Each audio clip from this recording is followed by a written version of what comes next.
We have some other representatives from the elected officials' offices. We have Gail Mohammed from from Congressman Ed Towns' office.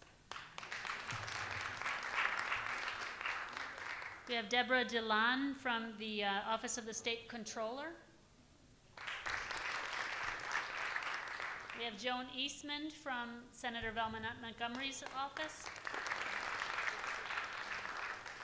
Is there anyone else that I'm missing?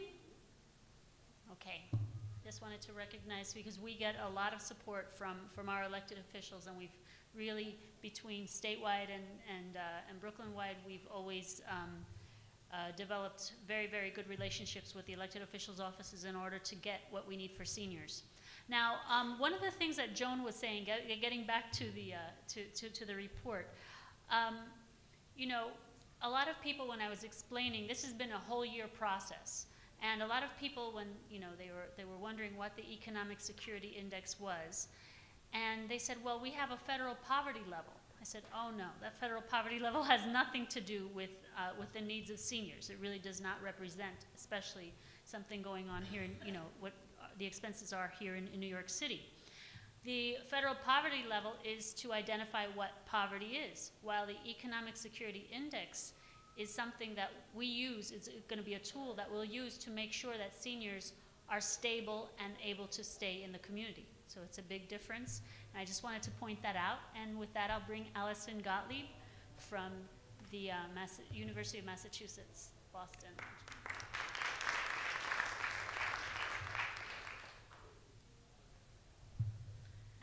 Thank you for having me here today. It's wonderful to come down to Brooklyn, and I always love being at these launches because now we get to see, you know, all these numbers that we sit up in our ivory tower up at UMass Boston and, you know, manipulating numbers, but we get to see that they actually are going to get used. And I also enjoy coming down like a day early and sort of walking around the neighborhood and getting a flavor of things, and had a great dinner last night in Brooklyn. That's certainly easy to find someplace good to eat.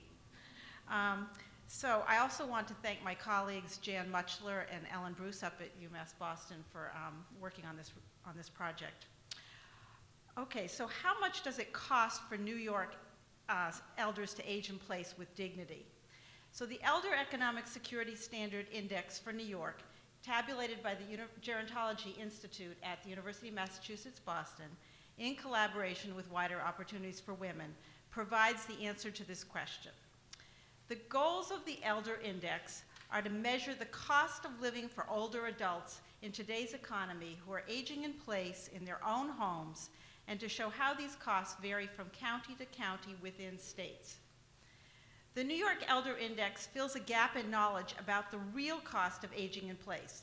The Elder Index is distinct from traditional measures of poverty because it reflects the cost of all basic needs and accounts for differences in costs based on geographic, housing, and health status.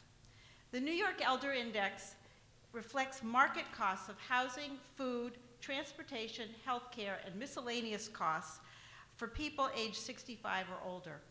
Costs are estimated using publicly available, widely accepted data sources. The Elder Index is calculated separately for each county in New York, for specific regions, and statewide. Values are tabulated separately for single elders and for elder couples. The Elder Index accounts for the realities that affect what it costs for an elder to age in place and meet basic needs. The Elder Index is calculated separately for 3 different housing situations: living in an owned home with no mortgage, living in an owned home but still paying off a mortgage, and living in a 1-bedroom rented apartment. Values are also calculated for people in poor, good, or excellent health. So calculated for the state as a whole, elders living alone in New York need about $19,400 to cover their basic annual living costs if they live in their own home with no mortgage.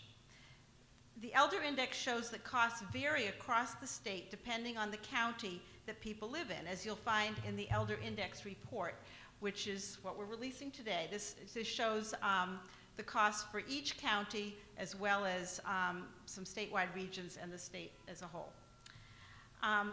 Living costs for single elders living in a home with no mortgage can be as low as $16,000 in Oswego County, or as high as $27,000 in Westchester County. If an older single person's mortgage is not paid off, or if she is renting a home, living costs are higher. In New York State, 46% of seniors own their own home without a mortgage. 18% of them are still paying off a mortgage, and 36% are renters. Housing costs are the largest expense for elders living alone in every county in New York, whether they own or rent their home. Even in low-cost areas, seniors need to pay a minimum of 26% of their necessary expenditures on housing. Single elders who rent and live in the highest cost areas will pay as much as 58% of their necessary expenditures on housing. On average, a mortgage more than doubles housing costs and increases total annual living expenses by $10,000 a year.